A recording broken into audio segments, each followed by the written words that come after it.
ബിജു മേനോനും ആസിഫ് അലിയും കൂടെ കമ്പൈൻ ആയിട്ട് ചെയ്യുന്ന ഒരു പെയർ ആയിട്ട് ചെയ്യുന്ന ക്യാരക്ടേഴ്സ് എപ്പോഴും ഇത്രയും കാലമായിട്ടും സംഹൗ ഇറ്റ് ജസ്റ്റ് വർക്ക്സ് അല്ലെ. അവരുടെ ആ ഒരു പെയർ നല്ല ഭംഗിയായിട്ട് വർക്ക് ചെയ്യുന്നുണ്ട്. അത് മാത്രമല്ല, Asif Ali is one of the most under rated actors in Malayalam industry എന്ന് ഞാൻ പറയും. കാരണം ഒരുപാട് പൊട്ടൻഷ്യൽ ഉള്ള, വളരെയധികം നന്നായിട്ട് ഇമോഷൻസ് കൈകാര്യം ചെയ്യാൻ അറിയുന്ന ഒരു അഭിനേതാവാണ് ആസിഫ് അലി. അപ്പോൾ ശരിക്കും പറഞ്ഞു കഴിഞ്ഞാൽ ഈ ഒരു മൂവിയിലൂടെ ജിസ് ജോയ് ആക്ച്വലി ആസിഫ് അലിയെ നല്ല രീതിയിൽ യൂസ് ചെയ്തിട്ടുണ്ട് എന്ന് തന്നെ വേണം പറയാൻ. നല്ല അടിപൊളിയായിട്ട് എടുത്തു വെച്ചിരിക്കുന്ന മൂവി. അത് മാത്രമല്ല, ഇറ്റ്സ് എ പ്രോപ്പർ ഒരു ഇൻവെസ്റ്റിഗേറ്റീവ് ത്രില്ലർ എന്നൊക്കെ വേണമെങ്കിൽ പറയാം. അത് മാത്രമല്ല, ഈ ഒരു മൂവി ഇൻ ടോട്ടാലിറ്റി നോക്കിക്കഴിഞ്ഞാൽ ആ ഒരു പേസ് ആണെങ്കിലും ശരി, ആ ഒരു വേ ഓഫ് മേക്കിംഗ് ആണെങ്കിലും ശരി, എല്ലാ രീതിയിലും നമുക്ക് ഭയങ്കര ഇൻട്രസ്റ്റിംഗ് ആയിട്ട് പോകുന്ന രീതിയിലാണ് മൂവി എടുത്തു വെച്ചിരിക്കുന്നത്. സോ 100% ഇതൊരു ഒരു മസ്റ്റ് വാച്ച് തന്നെയാണ്. അതും തിയേറ്ററിൽ പോയി കാണാനായിട്ടുള്ള എല്ലാ പിന്നെ ഇറ്റ്സ് വർത്ത് ഇറ്റ്. അതായത് ചുമ്മാ നമുക്ക് ഇരുന്ന് കാണാൻ പറ്റിയ ഒരു മൂവിയിൽ ഇറ്റ്സ് വർത്ത് ഇറ്റ്.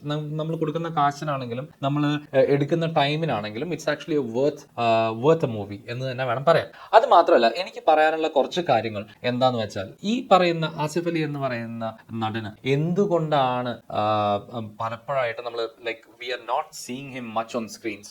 അപ്പോൾ സത്യം പറഞ്ഞു കഴിഞ്ഞാൽ കറക്റ്റ് ആയിട്ടുള്ള ഡയറക്ടേഴ്സ് വന്നാൽ മാത്രം തല വെച്ച് കൊടുത്താൽ മതി എന്ന് ഞാൻ പറയുള്ളൂ. ആസിഫ് അലി എന്ന് പറയുന്ന ഒരു ആക്ടറിനെ കറക്റ്റ് ആയിട്ട് യൂസ് ചെയ്യാൻ അറിയുന്ന ഡയറക്ടേഴ്സ് തന്നെ വരണം. അതിന് കണ്ടന്റ് സ്ട്രോങ് ആയിട്ടുള്ളതായിരിക്കണം. അത് മാത്രമല്ല, ആസിഫ് അലി പോലുള്ള ഒരു നടനെ ശരിക്കും പുള്ളിയുടെ എല്ലാ പൊട്ടൻഷ്യലും ഇമോഷൻസും ഹാൻഡിൽ ചെയ്യാനും യൂസ് ചെയ്യാനും പറ്റിയ ഒരു സ്ക്രിപ്റ്റ് തന്നെ ആയിരിക്കണം സെലക്ട് ചെയ്യേണ്ടത്. And he has some good movies lined up. Adios Amigo വരുന്നുണ്ട് നഹാസ് നാസറിന്റെ. അതുപോലെ തന്നെ coming up is Level Cross. അതും ഒരു നല്ല മൂവിയാണെന്നാണ് പറയപ്പെടുന്നത്. അത് കൂടാതെ വരുന്ന ഒരു മൂവിയാണ് ആഭ്യന്തര കുറ്റവാളി. So I'm hoping that this year 2024 is going to be a huge comeback for this actor. അത് മാത്രമല്ല, ആസിഫ് അലി എന്ന് പറയുന്ന നടനെ കുറിച്ച് പറയാനാണെങ്കിൽ നമ്മൾ ചില മൊമെന്റ്സ് മിക്കവാറും ലൈക്ക് ഇൻസ്റ്റഗ്രാം റീൽസ് ആയിട്ടും ടിക്ടോക്ക് ആയിട്ടൊക്കെ നമ്മൾ ഒരുപാട് കണ്ടിട്ടുണ്ട് അല്ലെ.